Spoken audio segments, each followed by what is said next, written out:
আবার কেউ ব্যবসা করে রোজগার করে, রোজগারের বিভিন্ন দিক আছে। মহান আল্লাহ কিয়ামতের দিন রোজগারের টাকার হিসাব চাবে।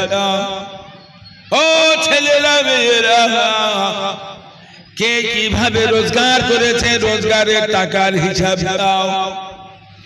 মহান আল্লাহ ৪র্থ নম্বর প্রশ্ন করবে, বান্দা জবাব দাও, কিভাবে টাকা কোন পথে কত খরচ করেছে। আপনি জানেন টাকার কাজ হলো খরচ হওয়া। টাকা পকেটে বসে থাকতে পারে না, টাকা বাক্সে চুপে থাকতে পারে না, টাকার কাজ খরচ হওয়া। কার টাকা কোথায় কত খরচ হয়ে হিসেব দেওয়া লাগে, টাকার হিসেব দিতে হবে।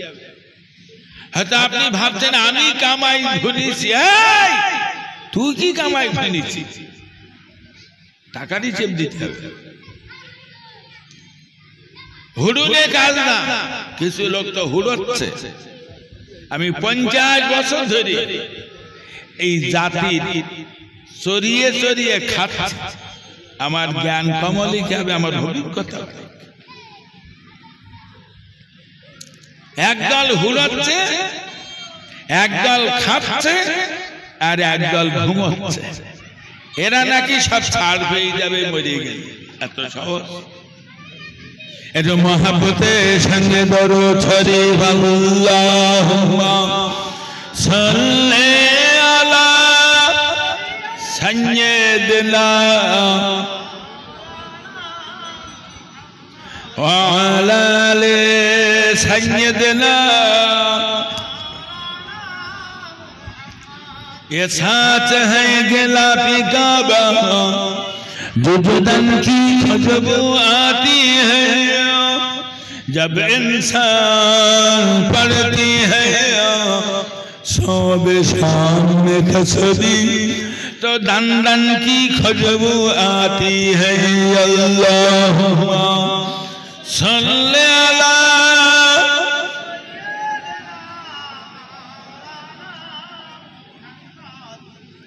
وعلى آل سيدنا। मुझे ही कुछ मिले ये ना मिले, मोहम्मद मिले या अली ओ शैया, जिसे अल्लाह मिले। अल्लाहुम्मा सल्ली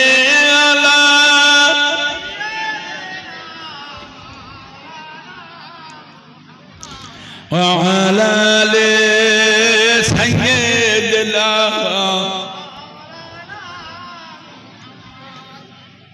ভাইজান, আমি একটা বড় মাদ্রাসা পরিচালনা করি ভবানীপুর। মাদ্রাসায় 500 বেশি বাচ্চা আছে। এক এক সাজি এক এক কুইন্টাল চাল দেন না, 1 কুইন্টাল চাল, 1 কুইন্টাল গোশ, 1 বস্তা আলু রান্না করে দেবেন, আমার ফেরেশতারা একটা সাথে খেয়ে ফেলবে। আমার মাসে 26টা লোকের মাইনে দিতে হয়, বছরে 80 লাখ টাকা খাতি আর বেতন দিতে আমার কুলোয় না। আচ্ছা একটু বলবেন, এই লোকের কাছে হাত পেতে টাকা না চালি ও চলে? কথা বুঝতে পারিনি না? টাকা চাইতে হয় না, নাকি ওইভাবে হয়? লোকের কাছে টাকা চাইতে হয়। আমি সমাজকে বিরাট চিনি। এক বড় লোকের বাড়ি মাদ্রাসা থেকে 10-12 কিলোমিটার দূর। তো তার কাছে আমি যখনই যাই, গেলি বলে, হুজুর মাদ্রাসার জন্য এসেছেন, তা আপনি তো 2-10 টাকা নেবেন, একটু বেশি মতন নেবেন। আজ হবে না, দেয় না, বহুত হারাম দেয় না। সেই গ্রামের ভেতর দিয়ে একদিন যাচ্ছি, দেখি 3 রাস্তার মোড়ে বহু লোক একটা ছেলের ডেকে জিজ্ঞেস করছে খোকা কে রে মোল্লার মেজি ছেলে ধরা পড়িয়ে গেছে কি করে চুরি করে তো না অমুক লোকের বউ নিয়ে চলে গেল এই 3 মাস পরে পাওয়া গেছে মাছ চালাইছি খুব হুজুর মাছ খাইয়েছ ওই টাকা গুনতে দেখেন ৮০,০০০ টাকা জরিমানা ঠিক তারপরে বছর সেই গ্রামের ভেতরে যাচ্ছে দেখি স্কুলের মাঠে পুরো চুললো একটা ছেলে জিজ্ঞেস করছি কে রে খোকা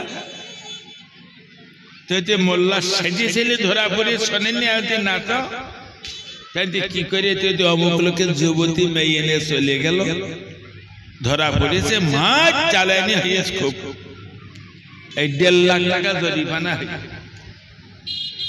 আমি বলো গল্প শুনতে আসেনি বাস্তব জিনিসটা বুঝুচ্ছি টাকা খরচ হচ্ছে ভাই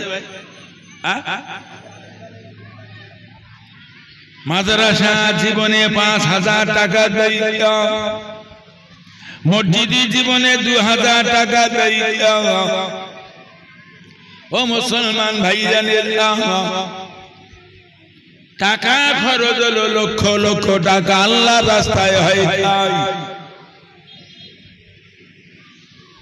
কিয়ামতের দিন আল্লাহ জিজ্ঞেস করবেন টাকা কোন পথে কত খরচ হয়েছে মুসলমান জবাব দাও মহান আল্লাহ 5 নম্বরে প্রশ্ন করবেন বান্দা জবাব দাও আমি তোমার জ্ঞান দিয়েছিলাম জ্ঞান অনুপাতে কত আমল করেছো সৃষ্টিকুলের শ্রেষ্ঠ জীব তার নাম কি জানেন সৃষ্টিকুলের শ্রেষ্ঠ জীব তার সবচেয়ে শ্রেষ্ঠ জীব কে বলেন মানুষ না যদিও ফেরেশতা নূরের তৈরি যদিও ফেরেশতা নিষ্পাপ তা ফেরেশতা চেয়ে মানুষের মর্যাদা বেশি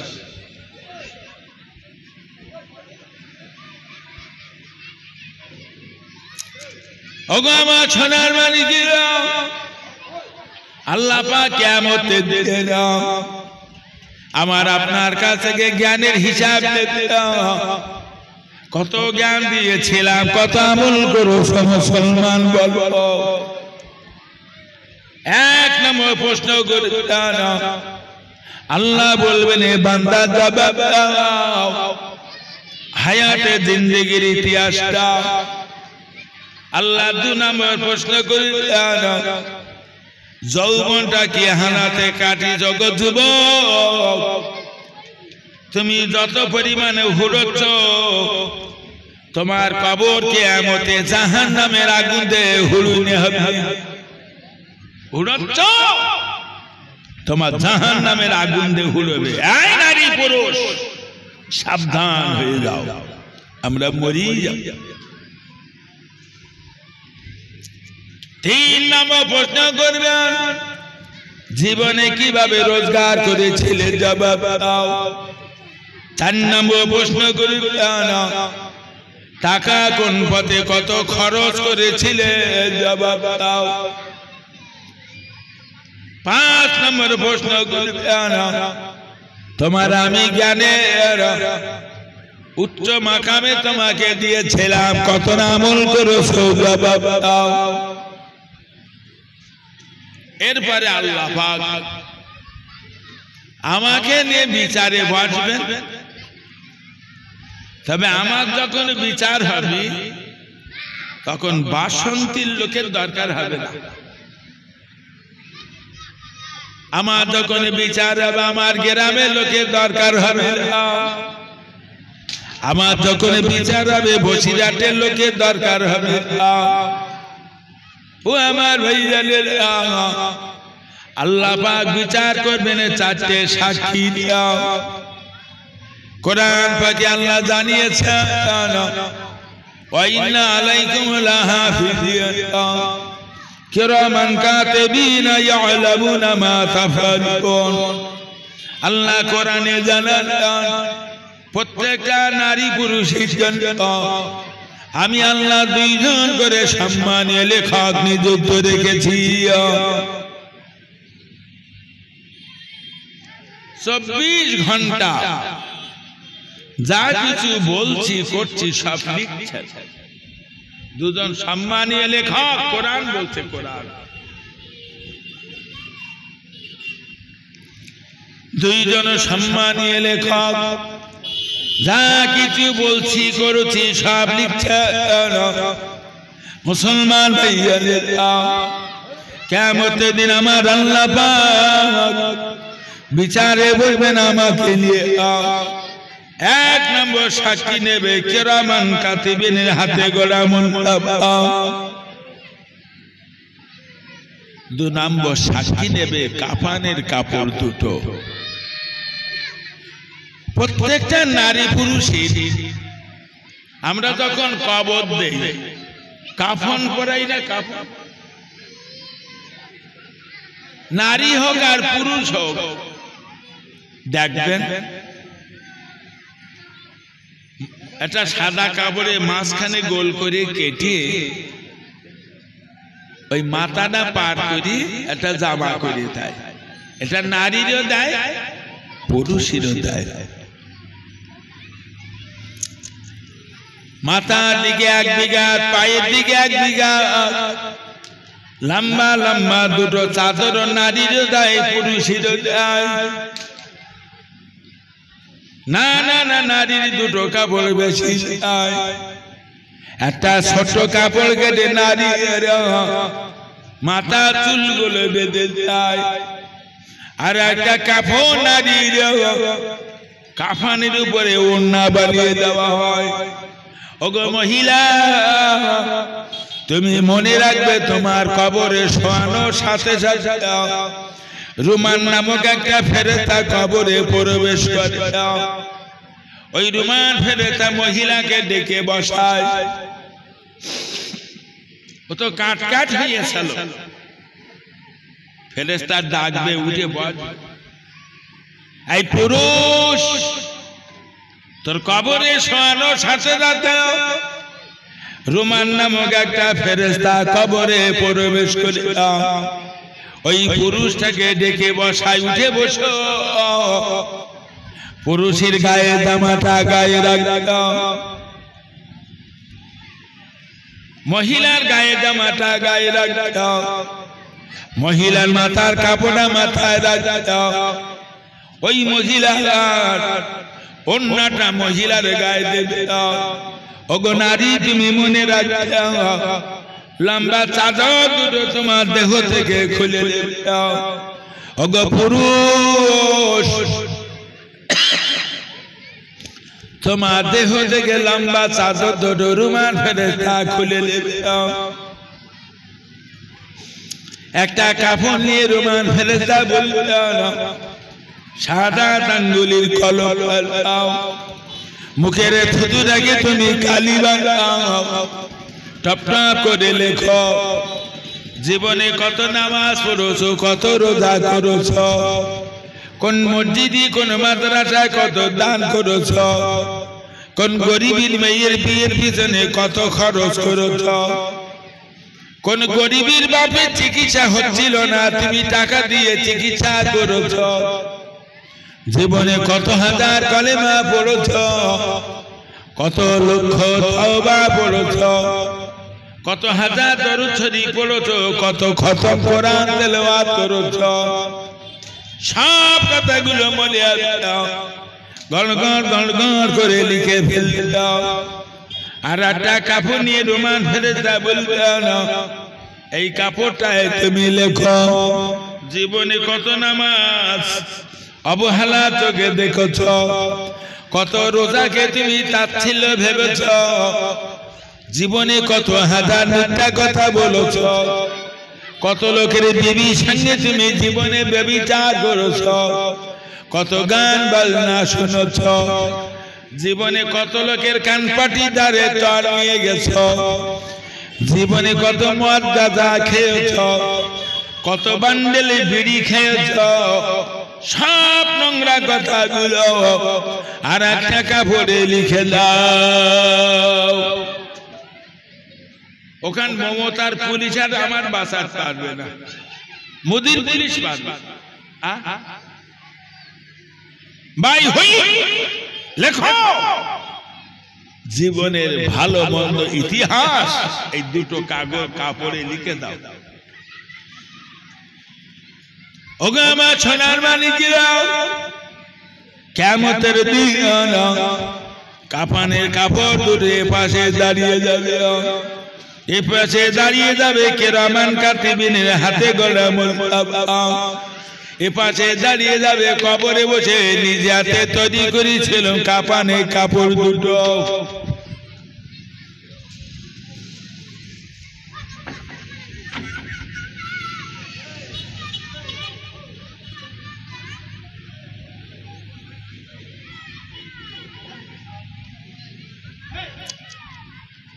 এই দুটোর পিঠি দুটো চড় দেন, ফাঁকা হয়ে যাবে।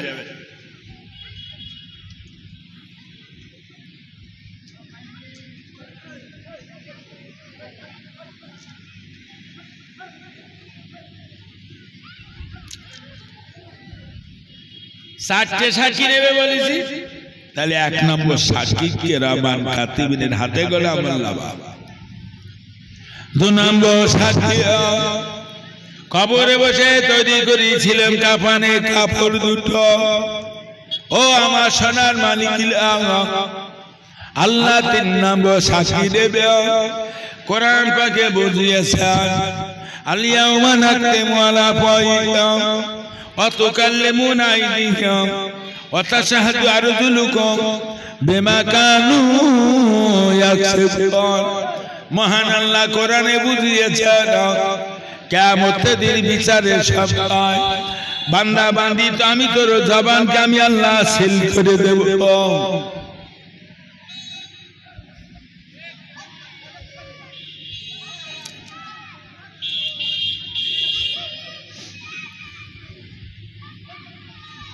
খুব জোরে কথা বলছি। আল্লাহ বললেন কিয়ামতের দিন আমি আল্লাহ তোর জবানকে সিল করে দেব। বান্দা বান্দি মনে রাখবে আমি আল্লাহ তোর জবানকে সিল করে দেব। আল্লাহ বললেন বান্দা বান্দা আমি তোর হাতের আর পার জবান খুলে দেব। জীবনে যত ভালো মন্দ কাজ করেছ সব বলে দেবে, নিজের হাত আর পা, হাত পা বলে দেবে। 3 নম্বর সাক্ষী নিজের হাত আর নিজের পা। 4 নম্বর সাক্ষী নেবে এই জমিদার যে মাটিটার উপরে দাঁড়িয়ে নামাজ পড়েছে, ওই মাটি কিয়ামতের দিনে 4 নম্বর সাক্ষী হবে। যে মাটিটার উপরে বসে ওয়াজ শুনেছে, যে মাটিটার উপরে বসে কলেমা শরীফ পড়েছে, যে মাটিটার উপরে আমার ভাইজান বসে কোরআন তেলাওয়াত করেছেন, যে মাটিটার উপরে দাঁড়িয়ে জানাজা নামাজ পড়েছেন, যে মাটিটার উপরে দাঁড়িয়ে লোকের কানপাটি ধারে চর নিয়ে গেছেন, মাটি কিন্তু 4 নম্বর সাক্ষী হবে। আচ্ছা একটু বলবেন কোন সাক্ষীটা দুর্বল?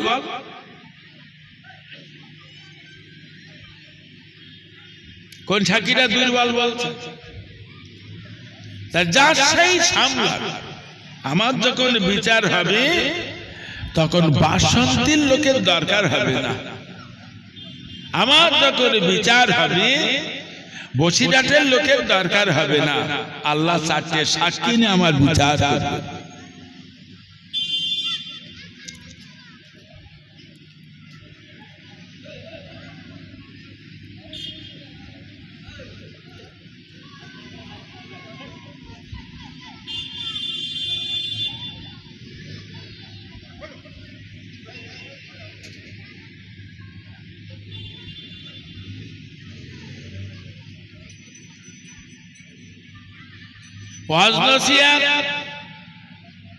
অনেক আগে যখন করত তখন দেখতাম সব টেপ রেকর্ড, ছোট বড় নানান ধরনের টেপ রেকর্ড সব ওয়াজ তুলে নিয়ে যেত।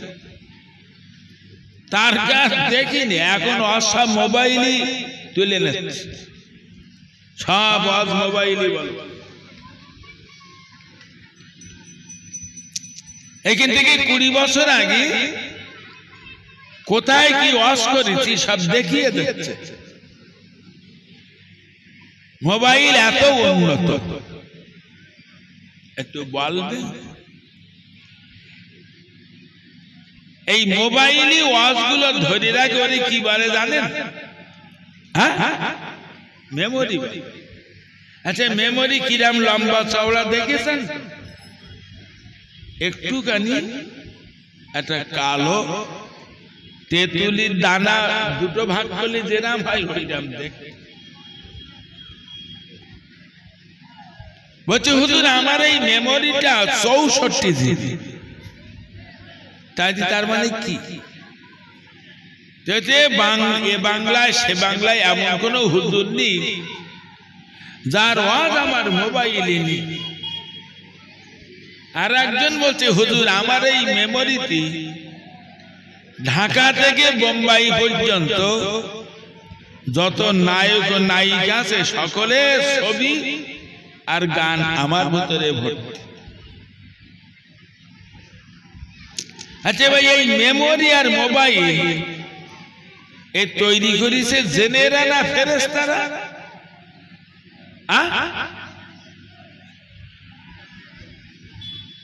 কথা বুঝতে পারেননি? এই মোবাইল আর মেমোরি তৈরি করে কারা? ফেরেশতারা তো। মানুষই তৈরি। আচ্ছা, মানুষই তৈরি করে কেনা? আল্লাহ।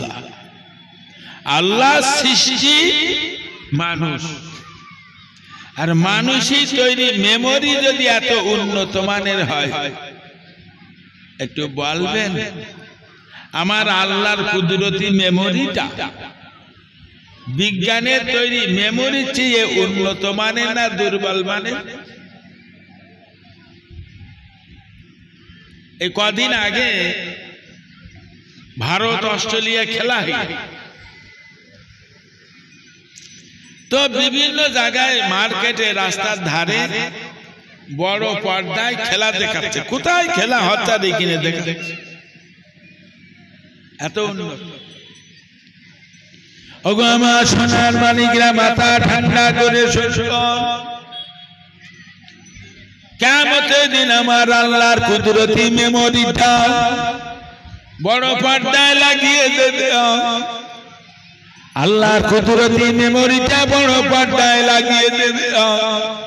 আল্লাহ পাক 4টে সাক্ষী দেবে, আর ওই মেমোরিটা পর্দায় লাগিয়ে দিয়ে বলবে বান্দা দেখে নাও, কোথায় বসে আমার কাছে তুমি কেঁদেছিলে, কোথায় বসে ওয়াজ শুনছিলে, কোথায় দাঁড়িয়ে নামাজ পড়ছিলে, বান্দা দেখে নাও কোথায় কার কান পাটি ধারে তুমি চল নিয়ে গিয়েছিলে, কোথায় বসে মদ পান করেছিলে, কোথায় বসে লোকের বিবির সঙ্গে ব্যভিচার করেছিলে, সব নোংরা কথাগুলো সবগুলো দেখিয়ে দেবে বড় পর্দায়। এইবার বলে আমার যখন বিচার হবে, আমার বিবি ছেলে মেয়ের দরকার হবে আল্লাহ? গভীর ভাবে ভাবুক, এক্ষুনি ভাবুক মানুষের অভাব। গভীর ভাবে ভাবুক যে আমার যখন বিচার হবে কারোর দরকার হবে না, আল্লাহ 4টে সাক্ষী নেবে আর কুদরতি মেমোরিটা লাগিয়ে দেবে। এ ভাবনার মানুষই সংখ্যা কম। মনে রাখবেন আমার সোনার মানিকরা, ও আমার ভাইজানের, এই জন্য বুখারী হাদিসে রাসূলুল্লাহ বলেছেন আর দুনিয়া ও মাযরাতুল আখিরা, দুনিয়াটা হলো আখিরাতের জন্য শস্য ক্ষেত। এখান থেকে চাষবাস করে গোছিয়ে নাও, এখান থেকে চাষবাস করে গোছিয়ে নাও। কবর আর কিয়ামতে খাওয়ার জন্য। খাবা কি? আর আমরা এমন একটা জীব কিছু সময় না খালি থাকতে পারবে, ছটফট করি খাওয়ার জ্বালায় মানুষ ছটফট করে। এই যে রোজা গেল, সারাদিন রোজায় ছিল। আচ্ছা, এই রোজার সময় এদিককার লোক সেহরি করে ভাই,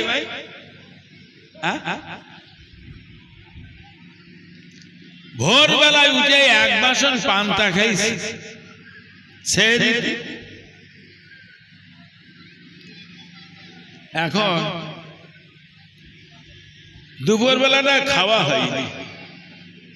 আচ্ছা, ইফতার করি মাগরিব পড়ে না, মাগরিব পড়ি ইফতার করে, ইফতার করে মাগরিব, শুধু দুপুরে শ্বাসটা খাওয়া হয়নি। তাই দুই একজনের সঙ্গে দুপুরের পরের দিকে আলাপ করিয়া শোক নি ভাই, কনে গিয়ে তোমার সঙ্গে বলছি মেজাজ। আর একজন বলছে হুজুর উনি রোজায় আছেন তো, অবেরবেল হয়ে গিয়ে রোজা ধরিয়ে লেগেছে একসাথে না খাওয়ার জন্য। যদি তো রোজা ধরিয়ে লাগে, কবর কিয়ামতে কসাজ না খেয়ে থাকবা। নবী বলেন এখান থেকে বাজার করে নাও কবর কিয়ামতে খাওয়ার জন্য। মহান আল্লাহ কোরআনে বুঝালেন, ওয়ালা তাহসাবান্নাল্লাযিনা কুতিলু ফি সাবিলিল্লাহি আমওয়াতা বাল ইনদা রাব্বিহিম ইরযাকুন। আল্লাহ বুঝালেন যারা আমার রাস্তায় জীবনগুলো শেষ করেছে, মুসলমান তোমরা ওদের মারা বলো না, বরঞ্চ ওরা জীবিত, ওরা কবরে বসে আমার জান্নাতের খানা খায়। আল্লাহ খাজ দেবে বলে কবরে জান্নাতের খানা। সময় চলে যাচ্ছে, প্রত্যেকে যাচ্ছে না। আল্লাহ বুঝালে ফায়দা জাজালুহুম লা ইস্তাখিরুনা সাআতান ওয়া লা ইস্তাকদিমুন। আমি আল্লাহ প্রত্যেকের মওতটা নির্দিষ্ট সময় রেখে দিয়েছি। কারোর মওত 1 মিনিট আগে হবে, কারোর মওত 1 মিনিট পরে হবে। আল্লাহ মওত নির্দিষ্ট সময় নিযুক্ত রেখে দিয়েছেন।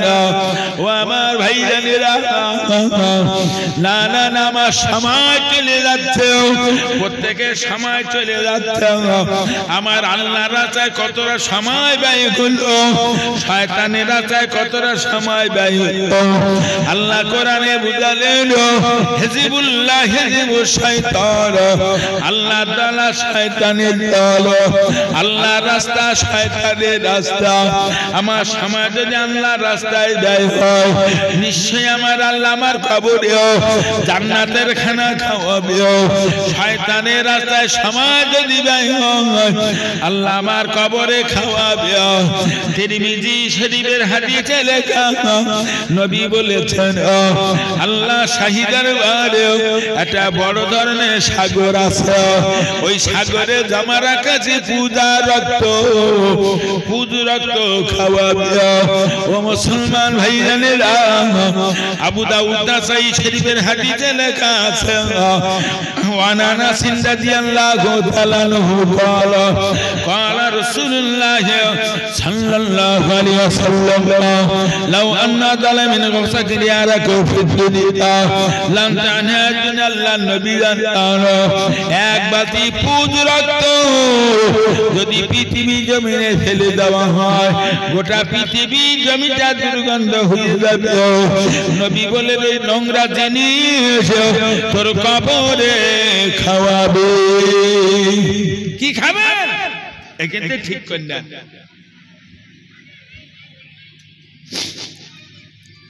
কোরআন পাকে আল্লাহ একাধিক জায়গায় জানিয়েছেন ইয়া আইয়ুহাল্লাযীনা আমানুত্তাকুল্লাহ আল্লাহ বুঝালেন হে ঈমানদার বান্দা বান্দীরা তোমরা আমার ভয় করো আল্লাহ কোরআনে বললেন ফালিয়াযহাকু কালিলান ওয়া লিয়াবকু কাসীরা আল্লাহ বললেন বেশি বেশি পরিমাণ কাঁদো কম কম হাসো আল্লাহ বুঝালেন বেশি কাঁদো কম হাসো না না মুসলমান ভাইজান আল্লাহ কোরআনে একাধিক জায়গায় বলেছেন মিজান মিজান মানে দাড়ি পাল্লা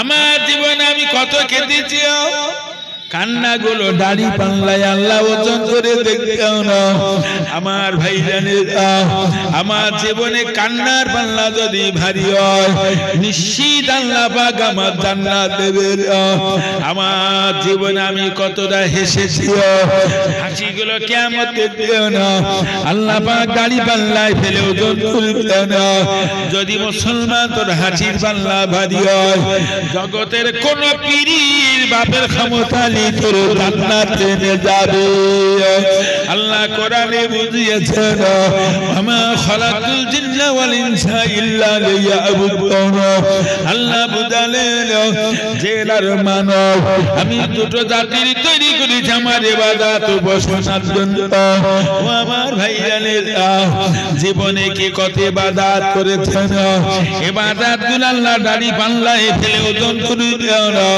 যদি তোর ইবাদতের ভারী হয় জগতের কোন হুজুর লাগবে নিশ্চিত আল্লাহ তোর জান্নাত দেবে আল্লাহ কোরআনে বুঝালেন ইন্নাল মুবাজ্জিরিনা কানু ইখওয়ানা শায়াতিন নিশ্চয়ই যারা অনর্থক সময় নষ্ট করে আল্লাহ বুঝালেন যারা বেকার সময় নষ্ট করে ওরা হলো শয়তানের ভাই আমার জীবনে কতটা বেকার সময় নষ্ট হয়েছে দাড়ি পাল্লা ওজন করে দেখতে যদি দাড়ি পাল্লা ভারী হয়ে যায় জগতের কোন আলেমের বাপের ক্ষমতা নেই তোর জান্নাতে নিয়ে যাবে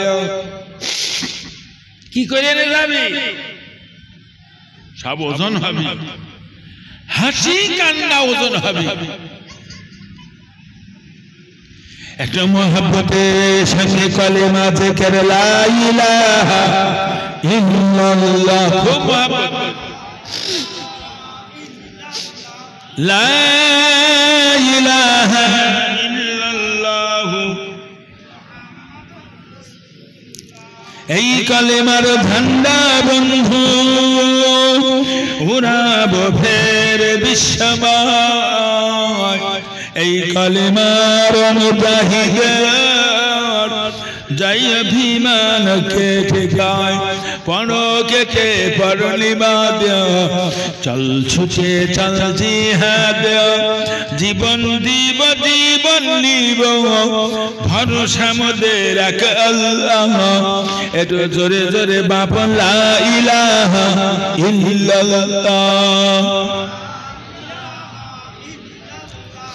লা ইলাহা ইল্লাল্লাহ মুহাম্মাদুর রাসূলুল্লাহ আল্লাহুম্মা সাল্লি আলা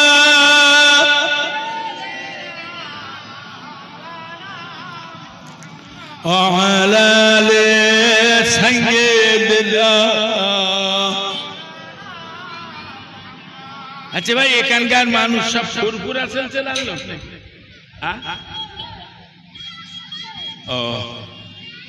আমি ঠিক মেনে নিতে পারিনি কিরাম ফুরফুরা সেলসেলা ফুরফুরা সেলসেলা মানে দাদাগিরি সেলসেলা নাকি কথা বলেন না আসলে আমরা কেউ ফুরফুরা সেলসেলার লোক না আমরা দাদাগিরি সেলসেলার লোক আর দাদাগির ফুরফুরায় শুয়ে আছে বলে দেই ফুরফুরা সেলসেলা কিন্তু দাদাগিরকে বলা ওসিয়াত নামায় লিখেছেন যে পুরুষ মানুষ চারটে মহিলার পর্দা না রাখে এই পুরুষটা 21 বার হজ আর 19 বার উমরা করলো ও জান্নাত চারটে মহিলার পর্দা রাখতে। 1 নম্বরে মা, 2 নম্বর বিবি, 3 নম্বর সায়না মেয়ে, 4 নম্বর সায়না বোন। কিন্তু এরা যে ফুরফুরা সেলসেলা বলে দাবিদার, যুবতী মেয়ে হুড়োচ্ছে, এর নাম ফুরফুরা সেলসেলা। এই মিলাদটা দেশে কি যুবক যুবতীর হুড়ুনের জন্য না? এই গার্জেন গুলো এরা কি হিজড়ে পুরুষ নাকি? আমার সায়না মেয়ে যুবকদের সঙ্গে আড্ডা মারবে, আর আমি ওমরা করে সে জান্নাতের আশায় বসে থাকবো, সে গুড়ি বালি। তোর হজ কলিয়ের ভেতরে যাবে, তোর নামাজ রোজা তোর মুখে ছুড়ে মারবে। সায়না মেয়েটাকে পর্দায় রাখো। এখানে প্রচুর পরিমাণ যুবতী মেয়া যুবকরা হুড়োচ্ছে, এর নাম ফুরফুরা সেলসেলা। এদের গার্জেনরা কি? আমি আর মনে করছিলাম দক্ষিণ 24 পরগনা বোধহয় খানিকটা ভালো, যত টাউন তত শেষ। পর্দা পুশিদা বলে আর কিছু নেই। যত মহিলা বেপর্দায় ঘুরছেরা নিশ্চিত জাহান্নামী। ফুরফুরার পিন্না, মক্কার পিন্না, মদিনার পিড়ি দিয়ে যদি জানাজা পড়া হয়, কবরে জাহান্নামের আগুন দিয়ে জ্বালাবে। বুখারী আর মুসলিমের হাদিসে এসেছে, ইয়া মাশারাল কুরাইশিন আনফুসাকুম মিনান নারি লা গুনানকুম মিনাল্লাহি শাইআ, ইয়া ফাতিমা বিনতে মুহাম্মদ সাদুকুনানকুম মিনাল্লাহি শাইআ। আল্লাহর নবী বুখারী মুসলিমের হাদিসে বলেছেন, এই আমার কুরাইশ বংশের মানুষরা, তোমরা তোমাদের ঈমানের দ্বারা বলে আমার আল্লাহ জাহান্নামকে তোমরা হারাম করে দাও, কারণ আমি রাসূলুল্লাহ তোমাদের বংশের নবী হলে কি আমার আল্লাহর জাহান্নাম থেকে আমি তোমাকে তোমাদের বাঁচাতে পারবো না। নবী ফেল।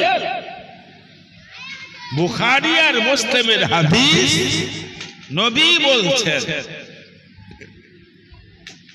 আই আমার বংশধরেরা, তোমাদের আমি বাঁচাতে পারবো না, বাঁচাবে দুটো জিনিস, একটার নাম ঈমান, একটার নাম আমল। যার সেই সামলাও। বুখারী আর মুসলিমের হাদিসের ভিতরে রাসূল পাক সাল্লাল্লাহু আলাইহি ওয়াসাল্লাম হযরত ফাতিমা রাদিয়াল্লাহু তাআলা আনহাকে ডেকে বলো, গো বেটি, ঈমান আমল ভালো করে কবরে যাবে, ঈমান আমল ভালো করে তুমি কবরে যাবে। কিয়ামতের দিন আমি তোমার বাপ, আখিরি জামানার নবী, আমার আল্লাহ জাহান্নাম থেকে তোমায় রক্ষা করতে পারবো না। ফাতেমার বাঁচাতে পারবে না বলে বুখারীর হাদিস। ফাতেমা রাদিয়াল্লাহু তাআলা আনহা আমার ভাইজান নবী তাকে বিয়ে দিয়েছেন হযরত আলী রাদিয়াল্লাহু তাআলা আনহু। আলীর বাড়িটা মসজিদ নববীর পশ্চিম দিকে, আমার নবীর বাড়িটা মসজিদ নববীর দক্ষিণ পূর্ব কোণে। ফাতেমা বাপের বাড়ি স্বামীর বাড়ি যাতায়াত করেছেন। নবীর কোন সাহাবী বলতে পারে না ফাতেমা কেমন লম্বা কেমন মোটা, আমার নবীর কোন সাহাবী বলতে পারে না। এত পর্দা করি, পর্দা না কি পর্দা করি আপনি ভেবেছেন? কি পর্দা? ফাতেমার হাতে পায়ে রং কেমন আমার নবী সাহাবীরা জানে না। ও মুসলমান ভাইরা, না না না, মহিলার গোটা দেহ যেমন পর্দা করতে হয়, মহিলার গলার আওয়াজকে পর্দা করতে হয়। ওগো মহিলা, তোমার গলার আওয়াজ কোন বেগানা পুরুষের কানে পৌঁছানো হারাম হারাম হারাম। নারী, তোমার গলার আওয়াজ পর্দা করো, তোমার গোটা দেহ কি তুমি পর্দা করো। ও আমার ভাইজানেরা, মক্কা শরীফ মদিনা শরীফ এই দুই জায়গায় তাহাজ্জুদের আযান হয়। গভীর রাত কাবা শরীফে তাহাজ্জুদের আযান হয়। গভীর রাত মসজিদ নববীতে তাহাজ্জুদের আযান হয়। ফাতেমা রাদিয়াল্লাহু তাআলা আনহা তাহাজ্জুদের আযান হলো, উঠে পড়তেন তাহাজ্জুদের নামাজ পড়িয়া। ফাতেমা ফজর পর্যন্ত বসে বসে আল্লাহর কাছে এত কথা কেঁদেছেন। কোন কিতাব লেখক লিখেছেন ফাতেমা 27 বছর বেঁচে ছিলেন, কেউ বলেছেন 29 বছর বেঁচে ছিলেন। 27 বা 29 বছর মহিলাটা জাহান্নামের ভয়, কবরের ভয় এত কাঁদা কেঁদেছেন, তার চোখের পানি ঝরে ঝরে দুই চোখে তার ঘা হয়ে গেছে। সেই ফাতেমাকে নবী বুখারীর হাদিসে বলছে, সাবধান, ঈমান আমল ভালো করে কবরে দিয়ে আমি তোমার বাঁচাতে পারবো না। আর এই যে মেয়ে ছেলে ঘুরতেছে, আচ্ছা এর গা জানাজা পড়ে কবর দিলি পর ফেরেশতারা ধরে জান্নাতে দিয়ে দেবে না? যাস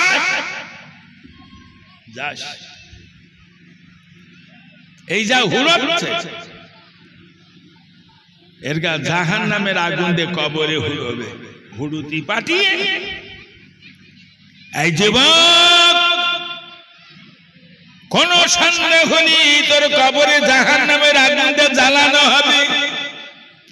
এই নারী, তুমি পর্দার ভিতরে থাকো, তোমাকে জাহান্নামের আগুন দিয়ে জ্বালানো হবে না। মনে রাখবেন আমার সোনার মানিকিরা, আল্লাহ বললেন আমাকে ভয় করো, তোমরা কবর কিয়ামতের জন্য জোগাড় করে এসো। সমাজ কিভাবে আমার ভাইজানেরা পাপের বন্যায় আগিয়ে চলেছে। ও আমার সোনার মানিকিরা, এই সমাজের বেশিরভাগ মানুষ আল্লাহর ভয় করে না। সব দোষ পুরুষই, মহিলাদের দোষ। আমার গিন্নিটার পর্দা রাখার দায়িত্ব আমার, আমার যুবতী মেয়েটার পর্দা রাখার দায়িত্ব আমার। আমি 21 বার উমরা করেছি, 19 বার হজ করেছি, কোন কাজে আসবে না। দাদা পীর কেবলা লিখেছে, যে পুরুষ মানুষটা 4টে মহিলার পর্দা না রাখে, এই পুরুষ মানুষটা দাউসে জাহান্নামে যাবে। বেহেশতের দরজায় লেখা আছে, আর দাউস লা ইয়াদখুলুল জান্নাত, দাউস হিসাব আনতে জান্নাতে যাবে না। জান্নাতে যাবে না, তাই তোর হজ তোর বাঁচাতে পারবে না। হজ করা যেমন ফরজ, নামাজ পড়া যেমন ফরজ, যুবতী মেয়েটাকে পর্দা রাখাটাও তেমনি ফরজ। ওগো আমার ভাইজানেরা, আল্লাহর ভয় করুন, জাহান্নামের ভয় করুন। মানুষ কেমনে নাজাত পাবে জানি না, তবে মনে রাখবেন পৃথিবী জমিনে 4টে শ্রেষ্ঠতম তরিকা, কাদেরিয়া, চিশতিয়া, নকশবন্দিয়া, মুজাদ্দিদিয়া। বাহাউদ্দিন নকশবন্দি মুজাদ্দিদিয়া তরিকার নেতা। আমার ভাইজানেরা, তিনি আমার আল্লাহকে খুশি করার জন্য এক একটা সিজদা করেছেন 15 দিন পর্যন্ত। শুনছেন ভাই? একটা সিজদা 15 দিন। আমার আগে এই মাওলানা সাহেব ওয়াইজ করুনির কথা বলছিলেন। রাসূলুল্লাহ ইন্তেকালের সময় আবু বকর আর ওমরের ডেকে বললেন, আমার এই জুব্বা পাগড়িটা ওয়াইজ করুনি দিও। তা নবীর ইন্তেকাল হয়ে গেছে, সে ওয়াইজ করুনির সে জুব্বা পাগড়ি দেয়নি আবু বকর, দেয়নি। তার কারণ নবীর সাহাবীরা নবীকে জীবনের চেয়ে ভালোবাসতেন। তো নবীর ইন্তেকালের পরে সাহাবীরা মুহুর বেহুশ হয়ে যাচ্ছে, আর আবু বকর এদের বুঝতে আবু বকরের সময় শেষ হয়েছে। নবীর ইন্তেকালের বাদে আবু বকর 2 বছর 3 মাস বেঁচে ছিলেন। আবু বকরের ইন্তেকালের পরে হযরত ওমর খলিফা হলো। ওমর রাদিয়াল্লাহু তাআলা আনহু হযরত আলী রাদিয়াল্লাহু তাআলা আনহুকে বললেন, চলুন না একটা বার ঘুরে আসি, কোথায় ওয়াইজ করুনি। আমাকে আর আবু বকরকে নবী বললেন। আবু বকর সময় সুযোগ পায় না আমাদের জন্য, চলো আমরা 2 ভাই ঘুরে আসি। দুজন বেরিয়েছেন ওয়াইজ করুনির খোঁজে। ও আমার ভাইজানেরা, হযরত ওয়াইজ করুনি রহমাতুল্লাহ আলাইহি খোঁজ করতে করতে গেছে।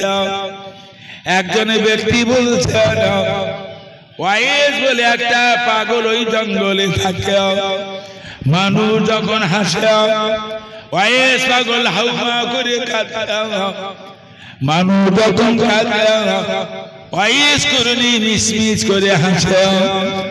হযরত ওমর রাস্তাতে জঙ্গলে দিয়ে ওই ওয়াইজ পাগলটাকে ধরে ফেলেছে, সালাম মুসাফা করলেন। আপনার নাম? আমার নাম ওয়াইজ। বাড়ি? বলে বাড়ি আমার করুন দেশে।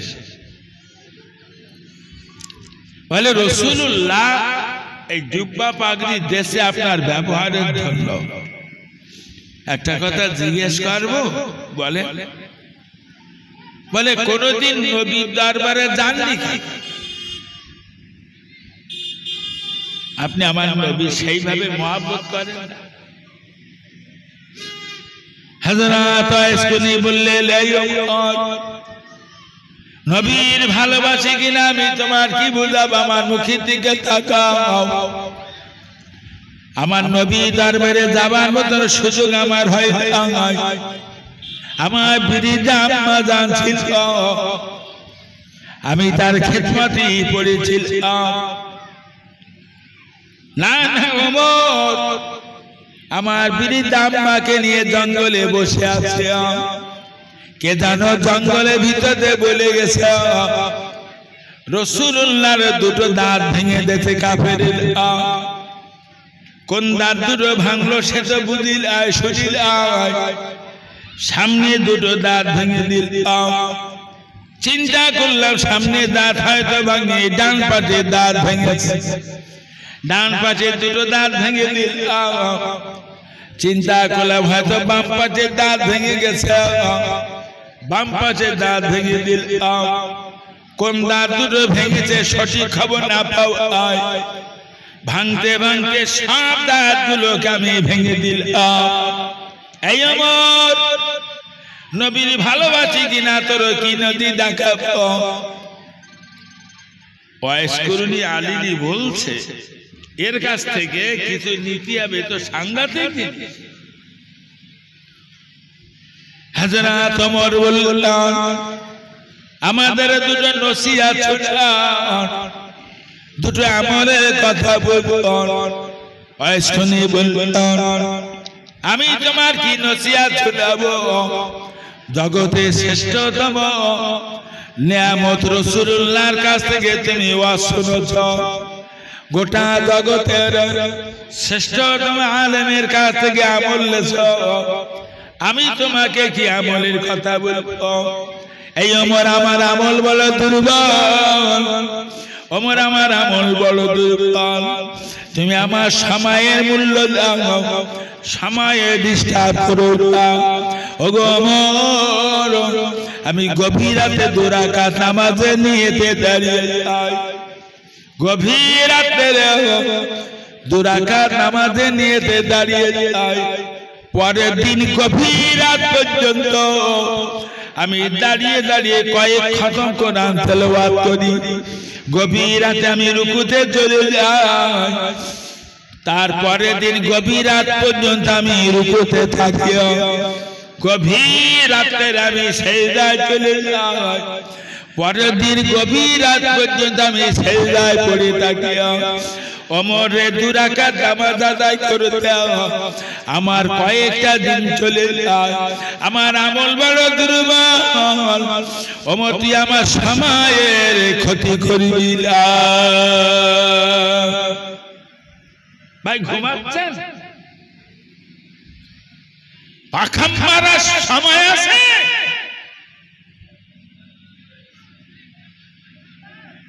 এক একটা সেজদা করে 15 দিন সময়ের মূল্য দেয়নি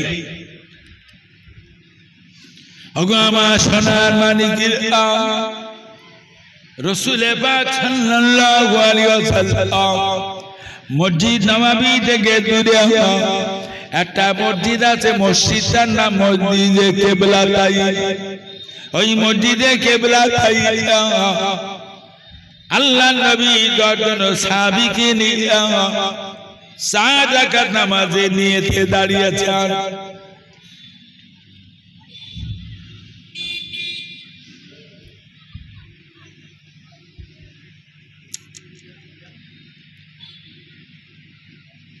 তার মানে ওইরকম হুড়ুতি হুড়ুতি জন্ম দেওয়া তো শান্ত হতে পারে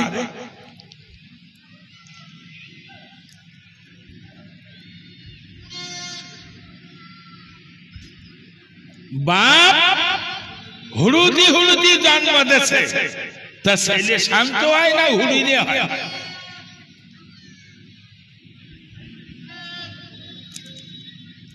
নবী মন চাইতো যে কাবাকে কেবলা না বানিয়ে বাইতুল মুকাদ্দাসকে কেবলা বানিয়েছে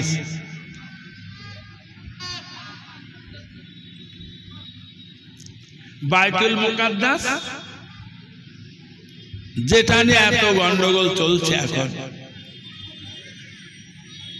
এই বাইতুল মুকাদ্দাসের দিকে তখন নামাজ হতো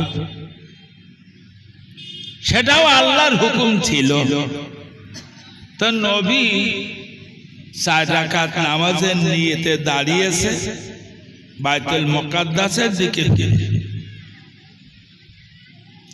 কিন্তু আমার নবীর মন চাইতো আল্লাহ যদি কাবাকে কিবলা বানাতেন নবীর মনটা খুশি হতো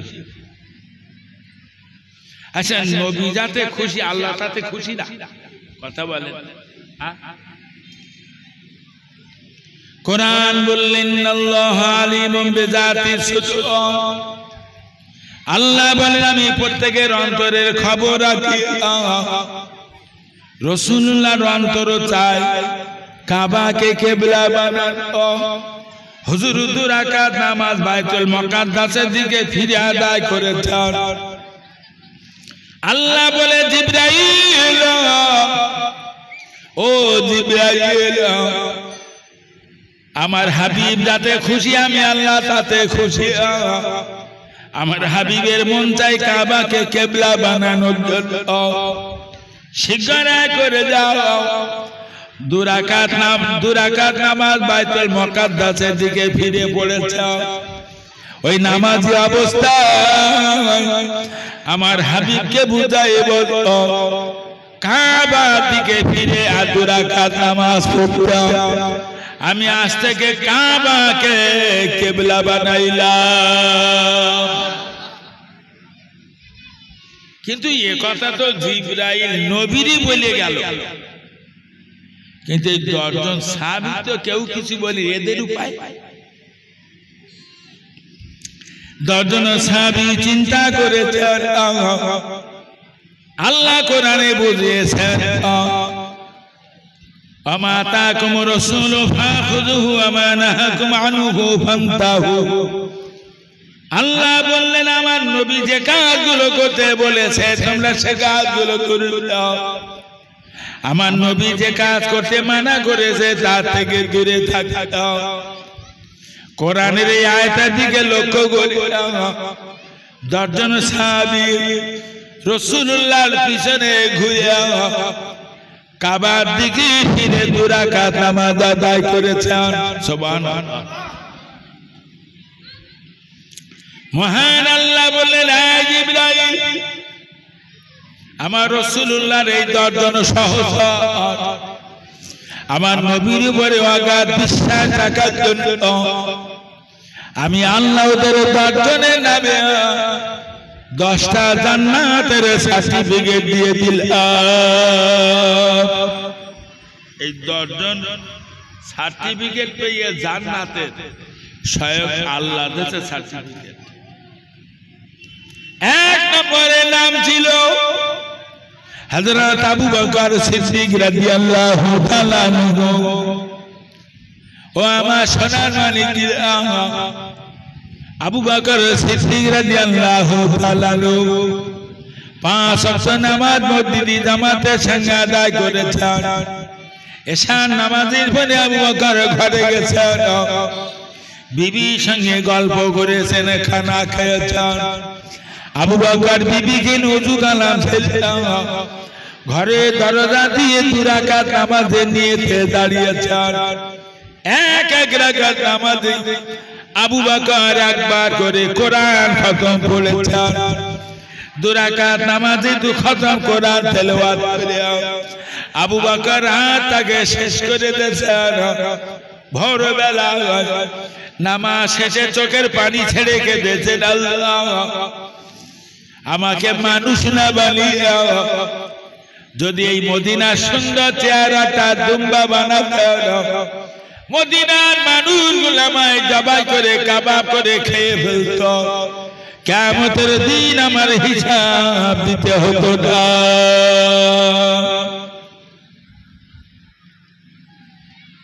তাহলে বোঝা গেল কিয়ামতের দিন হিসেব হবে বলো আবু বকর।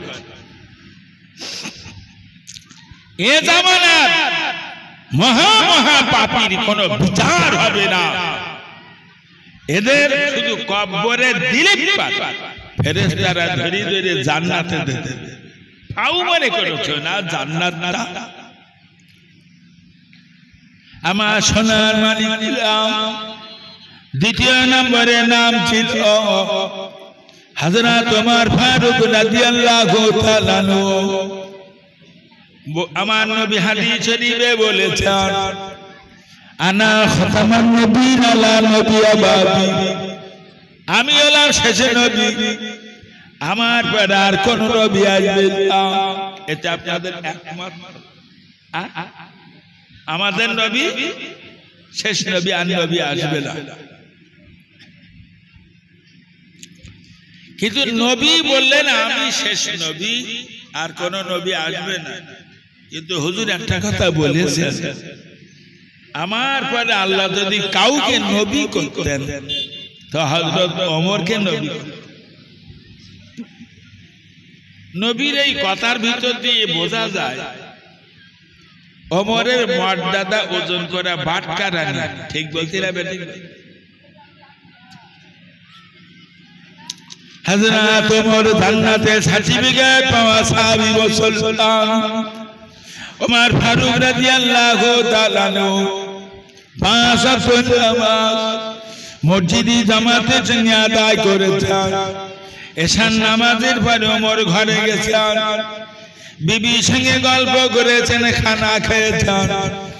ওমর বিবিকে নিয়ে ঘরে দরজা দাও অজু কালাম ছেড়ে 2 রাকাত নামাজে নিতে দাঁড়িয়েছেন এক এক রাকাত নামাজ ওমর একবার করে কোরআন খতম পড়েছেন 2 রাকাত নামাজ ওমর 2 খতম কোরআন তেলাওয়াত করে রাতটাকে শেষ করে দিয়েছেন ভোরবেলায় চিৎকার করে কেঁদেছেন আল্লাহ ওমরের মানুষ না বানিয়ে আল্লাহ মদিনার সুন্দর চেহারাটা উঠামা যদি বানাতেন মদিনার মানুষগুলো আমায় জবাই করে কাবাব করে খেয়ে ফেলত কিয়ামতের দিন আমার হিসাব দিতে হতো তাহলে ওমরের বলে হিসেব হবে আমার কি হবে না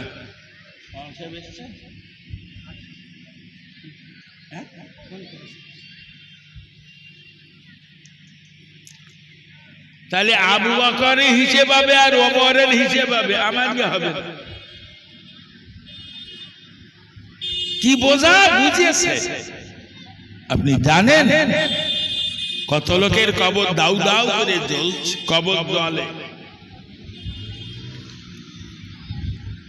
বাড়ির গরুটা ছাগলটা হাঁসটা মুরগিটা বাড়ির কুকুরটা বিড়ালটা বুঝতে পারে কবর জ্বলে শুধু জেনার মানুষ বুঝতে পারে আর সবগুলি বুঝে আরে কবর জ্বলে আমি শুরু করেছিল আল্লাহ বলেছেন কুল্লু নাফসিন যায়কাতুল মউত প্রত্যেকের মৃত্যুর আস্বাদ গ্রহণ করতে হবে লক্ষ লক্ষ নবী এসেছে সব বলে ইন্তেকাল করে কত লক্ষ ওলি দুনিয়াতে এসেছে সব বলো মরে গে কেউ নেই আমরা সব মরে যাই আমরা কি জোগাড় করেছি কবরের জন্য শুধু জমি কিনেছি বাড়ি করেছি গাড়ি কিনেছি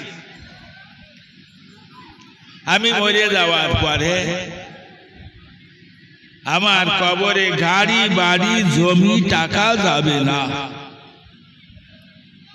আমি 5 লাখ কলেমা পড়ে রেখেছি ভাই আমি 5 লাখ তওবা পড়ে রেখেছি 50,000 দরুদ শরীফ পড়েছি আমার জীবনে 500 খতম কোরআন পড়েছি আপনি জানেন এইগুলো আমার কবরের চতুর্ধারে দিয়ে দাঁড়িয়ে যাবে আমার কবর আর কেউ যাবে না কত মানুষ কবরের চিন্তা করছে এটা মহব্বতের দরুদ আল্লাহুম্মা সাল্লি আলা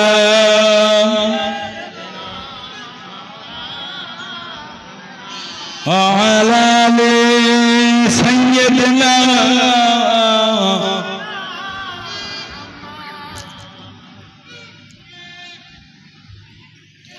मुझे कुछ मिले ये ना मिले मोहम्मद मिले यानी वो शैम जिसे अल्लाह मिले अल्लाहुम्मा सल्ली अला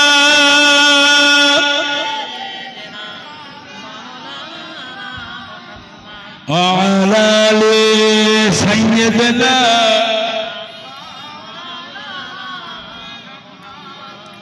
আমার ভাইরা রাসূল পাক সাল্লাল্লাহু আলাইহি ওয়াসাল্লাম জামাতা ছিলেন হযরত ওসমান গনি রাদিয়াল্লাহু তাআলা আল্লাহ কোরআনে বলেছেন কুল ইন কুনতুম তুহিব্বুনাল্লাহ ফাত্তাবিউনি ইউহিব্বুকুমুল্লাহ তোমরা যদি কেউ আমার সঙ্গে ভালোবাসা করতে চাও আল্লাহ বলে তোমরা আমার নবীর সঙ্গে ভালোবাসা করো আমার নবী ওসমান গনি কতটা ভালোবেসেছেন আমার রাসূলুল্লাহ তার ওসমানের কত মহব্বত করেছেন নবী ওসমানের একটা মেয়ে দিয়ে জামাই বানিয়েছেন ওই মেয়েটা সংসার করতে করতে মারা গেছে রাসূলুল্লাহ ওসমানের আবার এক মেয়ে দেশে, ওই মেয়েটা সংসার করতে করতে মারা গেছে। আল্লাহর নবী বললেন, ও আমার সাহাবীরা, আমার ঘরে যদি কোনো মেয়ে সন্তান থাকতো আমি ওসমান গনির সঙ্গে বিয়ে দিতাম। এর থেকে বোঝা যায় যে নবী ওসমানের কত ভালোবাসে, নবীর ওসমান কত ভালোবেসেছে সেটা আপন জায়গায় থাক। নবী ওসমানের কত মহাব্বত করেছে। পরপর দুটো মেয়ে ওসমান গনি রাদিয়াল্লাহু তাআলা 5 ওয়াক্ত নামাজ মসজিদে জামাতে আদায় করেছেন। হযরত ওসমান এশার নামাজের পরে আল্লাহর নবী জামাতে ওসমান এশার নামাজের পরে ঘরে গেছেন, বিবির সঙ্গে গল্প করেছেন, খানা খেয়েছেন। ওসমান গনি বিবিকে নিয়ে 2 রাকাত নামাজের নিয়তে ঘরে দরজাতে দাঁড়িয়ে গেছেন। এক এক রাকাত নামাজে একবার করে কোরআন খতম পড়েছেন। 2 রাকাত নামাজ ওসমান 2 খতম কোরআন তেলাওয়াত করে ভোর বেলায় নামাজে যে চিৎকার করে কেঁদেছেন, ইয়া রাব্বাল আলামিন, আল্লাহ আমাকে মানুষ না বানিয়ে এই মদিনার গাছের পাতা যদি আমার বানাতেন, মদিনার মানুষগুলো আমায় জবাই করে কাবাব করে খেয়ে ফেলত। কিয়ামতের দিন শহীদের বারে হিসাব দিতে হতো না। তাহলে ওসমানের হিসেব হবে বলো, যে লোকটা আল্লাহর পক্ষ থেকে জান্নাতের সার্টিফিকেট পেয়েছে। মদিনার মসজিদ নববী শরীফ রাসূলুল্লাহ জুমার দিন ওয়াজ করতেন। ওগামা সাহাবীরা, মদিনায় জনসংখ্যা বেড়ে গেছে, সাহাবী সংখ্যা বেড়ে গেছে। ইয়া ওগামা আমার সাহাবীরা, মসজিদ নববী বাড়াবো, জমি কিনবো, কে টাকা দেবে দাঁড়িয়ে যাও। আল্লাহর নবীর কথা শেষ করতে যায় ওসমান গনি দাঁড়িয়ে যাও। ইয়া রাসূলুল্লাহ, ইয়া হাবিবাল্লাহ, মদিনার মসজিদ নববী বানাতে জমি কিনতে যত টাকা খরচা আমি ওসমান একা দেব। ক টাকা দান করিয়েছেন?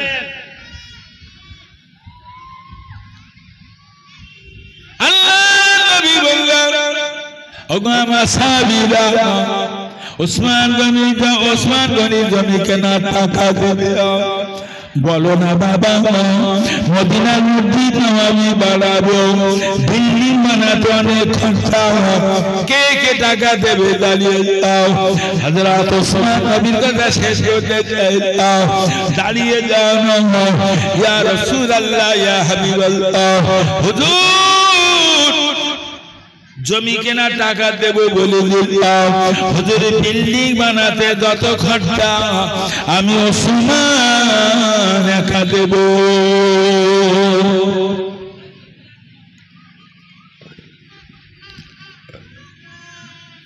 এখন দান করা লোকের অভাব হয়ে গেছে। আল্লাহ নবী জুমার দিন জুমার মসজিদ নববীতে বলতেন, ওগামা সাহাবীরা, মদিনায় জনসংখ্যা বেড়ে গেছে বাবা, মদিনায় পানির কুয়া সংখ্যা কম হয়ে গেছে, মানুষ পানির জন্য বড় কষ্ট পায় বাবা। আমি কটা কুয়া বানাবো, অনেক টাকা খরচা, কে টাকা দেবে দাঁড়িয়ে যাও।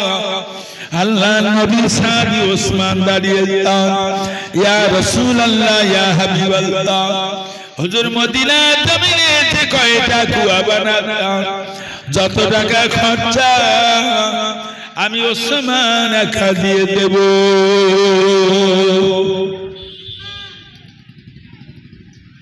সেই ওসমান কাঁদছে যে আমি কিয়ামতের দিন কি জবাব দেব। আর এরা কোন চিন্তা দৌড়চ্ছে? সীমাহীন পাপের সঙ্গে এই কওম যুক্ত। ওয়াজ করতাম আগে, এখন আর ওয়াজ করি রে, এখন সব আওয়াজ করি। ও 29 টাকার মুরগির যা ওয়াজ, আলাদা জিনিস। আর ও 29 টাকার মুরগির যা আওয়াজ আলাদা জিনিস। আমি এখন আওয়াজ করেছি, ওয়াজ আর করি না, ওয়াজ করতে পারি। এখন ওয়াজ করলে আর বাড়ি যাইতে দেবে না, গাড়ি কেড়ে নেবে। ওয়াজ আছে, এখন ওয়াজ হয় না, শুধু আওয়াজ।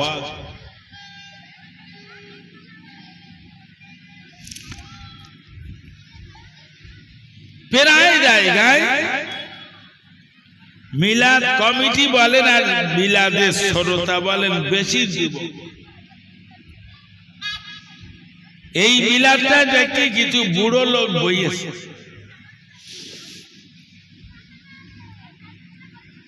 কিন্তু যুবকের পোশাক কি? যুবকের পোশাক হলো স্যুট আর শার্ট। কিন্তু আপনি কি জানেন, দাদা হুজুর, মেজে হুজুর, বসিয়ার হুজুর এরগা ফতোয়ায় আছে স্যুট আর শার্ট নাজায়েজ পোশাক। নাজায়েজ পোশাক, এই পোশাক জায়েজ। হাদিস শরীফে যে মান তাসাব্বাহা বিকওমিন ফাহুয়া মিনহুম, যারা যাদের অনুসরণ করে চলবে তাদের সঙ্গে কাল কিয়ামতে তার হাসর নাচর হবে। মুসলমান মনে রাখবেন, যারা বড় জামা টুপি দাঁড়িয়ে মারা যাবে কিয়ামতের দিনে তার হাসর হবে। ফুরফুরার পিড়ি বছিরার পিড়ি সাজা, যারা ধুতি পাঞ্জাবি পরে পরে মারা যাবে এদের হাসর হবে কিয়ামতের দিনে জ্যোতি বাবুর সঙ্গে বুদ্ধদেব বাবুর সঙ্গে। ফুরফুরার পিড়ির সঙ্গে তোমার দেখা হবে না, তুমি তো ধুতি পরালো। যারা স্যুট আর শার্ট ব্যবহার করে মনে রাখবেন তোমার হাসর হবে কিয়ামতের দিন ডাবলু বসি সঙ্গে।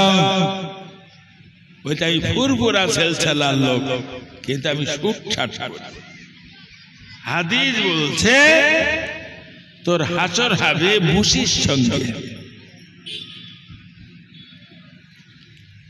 মনে রাখবেন ও আমার ভাইয়ানেরা, তুমি যাদের পোশাক লেবাস পরে মরে যাবে তার সঙ্গে তোমার হাসর নাচর। এখন এই ওয়াজ সে কলকাতায় গিয়ে করে ফেলেছে। একজন বলতে হুজুর আপনি তো আপনার মতন বলে যাচ্ছেন, তো এই বড় জামা টুপি দাড়ি নিয়ে সব জায়গায় যাওয়া যায় না? সব জায়গায় যাওয়া যায়, তা তুমি কনে যাও না? আমি বিএলআর অফিসার বসো মতো, তা তুমি অফিসে যাও কোন গাড়ি চেপে যাও? Motor cycle. আচ্ছা মোটর সাইকেলের সামনে কিছু লেখা টাকা আছে, তো কি লিখবো?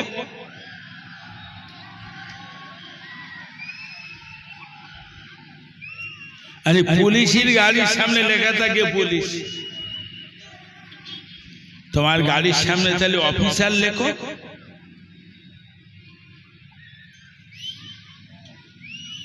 আমার এই গাড়ির সামনে লেখা আছে government of West Bengal.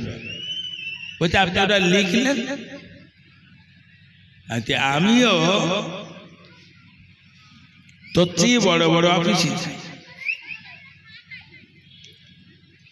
BLR office একটা অফিস হলো যেখানে 5,000 টাকা না দিলে জমি রেকর্ড করে দেয় না। আসমানের নিচে জমিনের উপরে এত বড় জঘন্য অফিস আছে, আমার আর জানা নেই। আপনি 10 দিন যাবেন কাগজপত্র নিয়ে, জমি রেকর্ড হবে না। পেছন দিক দিয়ে 5,000 টাকা দেবেন আজকেরই রেকর্ড দিয়ে দেবে। এর নাম তো বিএলএ। আচ্ছা আমি না সমস্ত পার্টি অফিসে আমি রাইটাতে যাই, ডিএম অফিসে যাই, ডিআই অফিসে যাই, থানায় যাই, কোর্টে যাই, তুই কোনে যাস? সব অফিস আদালতে আমি যাই। আমি শুধু ওয়াজ করিনি, অনেক কাজের সঙ্গে যুক্ত। DM office, DI office, DR office,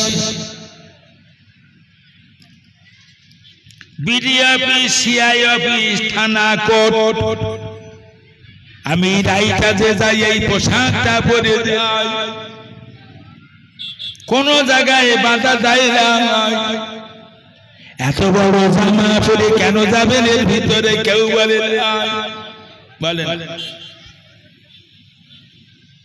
মুসলমান মনে রাখবেন, বড় জামা টুপি দাড়ি নিয়ে সব অফিস আদালতে যাওয়া যায়।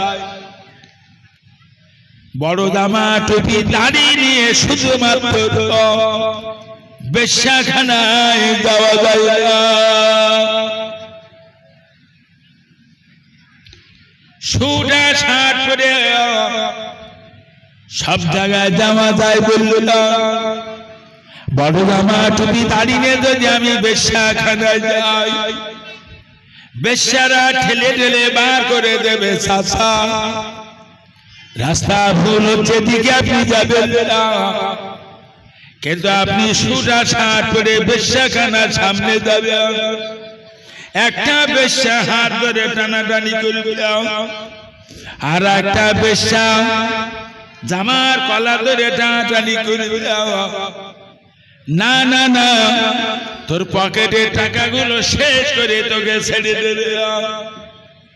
ও ছেলেরা, একেবারে কিছু মেয়েরাও শুট করে, সুটা শার্ট পরে সব জায়গায় যাওয়া যায় না, কিন্তু মনে রাখবেন বড় জামা টুপি দাঁড়িয়ে সব জায়গায় যাওয়া যায়।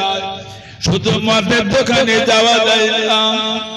আপনি মদের দোকানের সামনেই জামা টুপি দিয়ে দাঁড়াবেন, দোকানদার বলবেন চাচা যে জিনিস নেবার জন্য এসেছে সে জিনিস যেখানে পাওয়া যাবে না, কিন্তু আমি দাড়ি চেয়েছে সুট আর শার্ট পরে মদের দোকানের সামনে যদি দোকানদার আমার যত করে চেয়ারে বসাবে, 500 আঙুর সামনে দেবে, মদ দেবে 4 বোতল মদ, বসে বসে খাওয়া যাবে 500 আঙুর। মোটর বাইকটা নিয়ে ফিরে আসছিলাম, কোথায় গেল মোটর বাইক? আমি রাস্তা ধারে পড়ে থাকলাম, 2-5 ঘন্টা জ্ঞান ফিরল না। দেশের কুকুরগুলো নাকি মুখি মাইনাস করে ফিরে যায়। বড় জামা টুপি দাঁড়িয়ে সব জায়গায় যাওয়া যায়, সিনেমার হলে ঢোকা যায় না।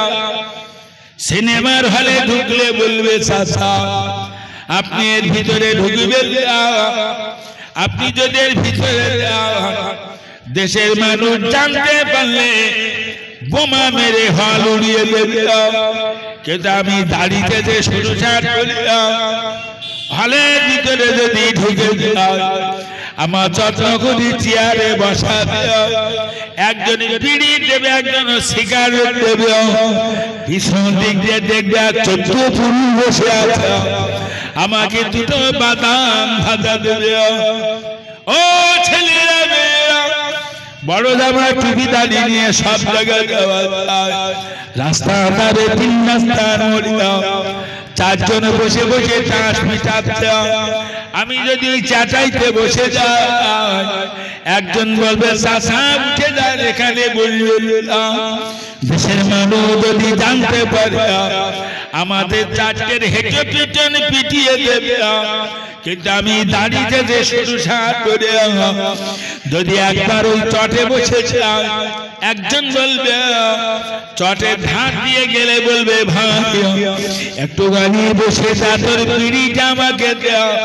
আমি একটা টেনে টু মাইনাস করে আসি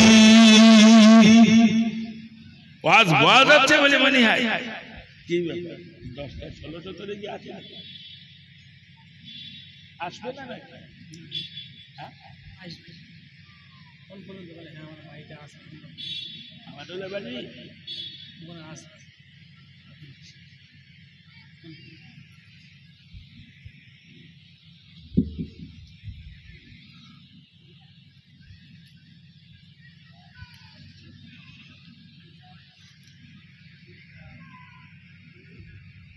সংযত হয়ে যায় মানুষ রাস্তা পাবে না মন বোঝে না তাই সব জানাজা করে কবর দেয় এত সহজ মনে করবেন না কিভাবে মানুষ ছাড় পাবে আমি জানি না তবে বক্তব্য আমি সংক্ষিপ্ত করছি আমার জন্য দোয়া করবেন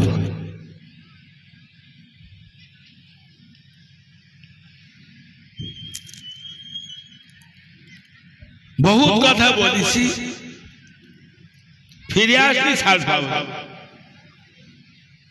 ছাড় পাবে না কি করি সব তো জাহান্নামের কাঠ তৈরি হচ্ছে সব জাহান্নাম ভরপুর হবে এখনো যদি ফিরে না আসে যুবক যুবতীরা সজাগ হয়ে যাও তোমার বাহাদুরি বেশি দিন না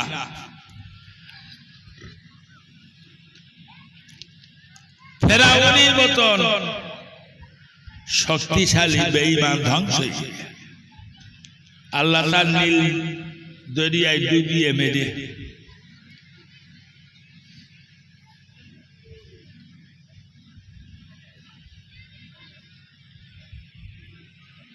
নমরুদের মতন বিশ্ববরেণ্য বেঈমান ছোটটা মশাতে তারে মেরে আমার আপনার মরণ হবে আমরা কত শক্তি চাই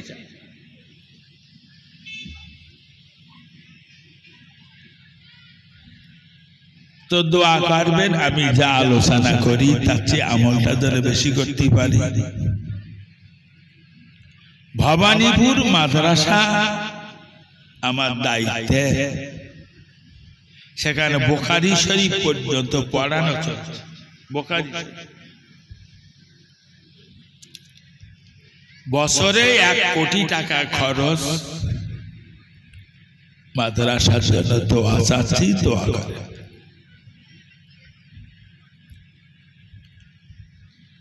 বছরে 1 কোটি টাকা জীবনের বিরাট বড় আশা নিয়ে মাদ্রাসা করেছি এই মাদ্রাসা তৈরি করার বিশেষ উদ্দেশ্য হলো দাদা হুজুর আর বসিয়াট হুজুরের জীবনীতে লেখা আছে এখান থেকে 100 বছর আগে তারা এই দেশের মাটিতে 1100 মসজিদ আর 800 মাদ্রাসা তৈরি করে কবরে গে 800 মাদ্রাসা জীবনীতে কত মেহনত তারা করেছে হাদিস বলছে যার সঙ্গে যার অনুসরণ করে চলবে তার সঙ্গে হাসর নাচর হবে আল্লাহ জানো কিয়ামতের দিন কোন নেতা খেতার সঙ্গে না দেখা করিয়ে ফুরফুরা পীর আবু বকর আল্লামা রুহুল আমিনের সঙ্গে যেন হাসর নাচর করে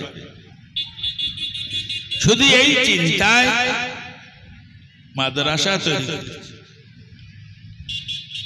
কয়েক কোটি টাকা খরচ দিয়ে মাদ্রাসা করতে কয়েক কোটি টাকা বিশাল বিল্ডিং করি 500 বেশি বাচ্চা মাদ্রাসায় পড়ে মাদ্রাসার জন্য দোয়া চাচ্ছি দোয়া করে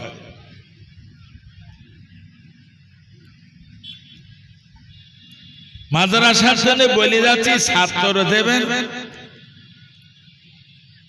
যদিও বাসন্তী এলাকার কিছু ছাত্র আমার মাদ্রাসায় পড়ে, ছাত্র দেবে যদি পারেন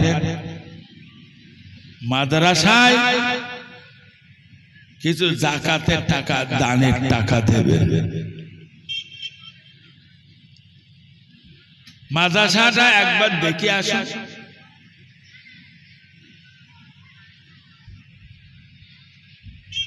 মাওলানা হিজবুল্লাহ সাহেব এসেছেন, আসুন। স্টেজে আসার আগে রাসূলের শানে একটু মহব্বতে সালামে নজরানা ইয়া নবী। ফোন আছে, ফোন আছে না?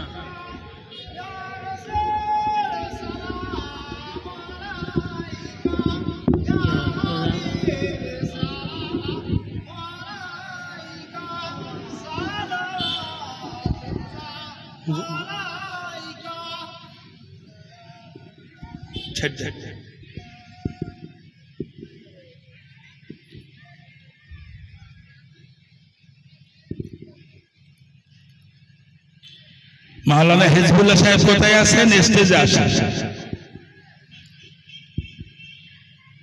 তিরমিজি শরীফ, আবু দাউদ শরীফের হাদিসে লেখা আছে, عن ابن مسعود رضي الله تعالى عنه قال قال رسول الله صلى الله عليه وسلم से পৌঁছে দেওয়ার জন্য সুবহানাল্লাহ বলেন। কম বেশি ৬৫০০ কিলোমিটার রাস্তা মদিনার মসজিদ নববীতে হুজুর শুয়ে আছে। তাম পৃথিবীতে ফেরেশতারা ঘুরছে নবীর উম্মতে সালাম নবীর কাছে পৌঁছে দেওয়ার জন্য। আচ্ছা, নবী জিন্দা না মুর্দা? এই জন্য সালাম মহব্বতের সঙ্গে পড়তে হয়। মহব্বতের সঙ্গে ইয়া নবী সালাম আলাইকা ইয়া রাসূলুল্লাহ ইয়া হাবিবি সালামুন আলাইকা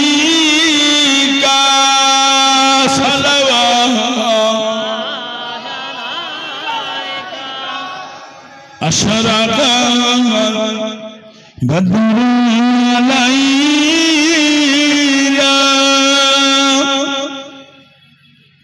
واختفى منه البدور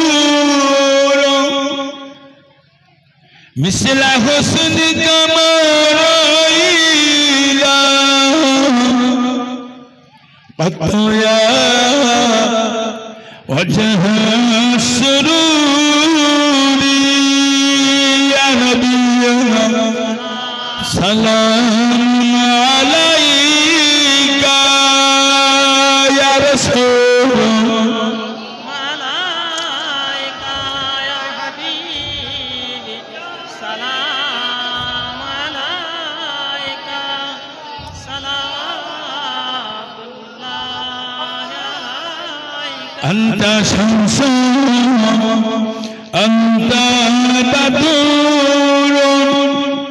أنت نور فوق نور أنت إكسير وضول أنت مصباح الصدور يا نبي سلام عليك يا رسول عليك يا حبيبي سلام عليك صلوات الله عليك يا حبيب يا محمد يا عروس الخافقين يا معيد يا ممد يا إمام من قبلتين يا نبي سلام عليك يا رسول يا حبيبي سلام عليك صلوات من يرى وجهك يسعد يا كريم الوالدين حوضك الصفي المبارك بردنا يوم النشور يا نبي سلام عليك يا رسول يا حبيبي سلام عليك صلوات يا ربي صل وسلم دائما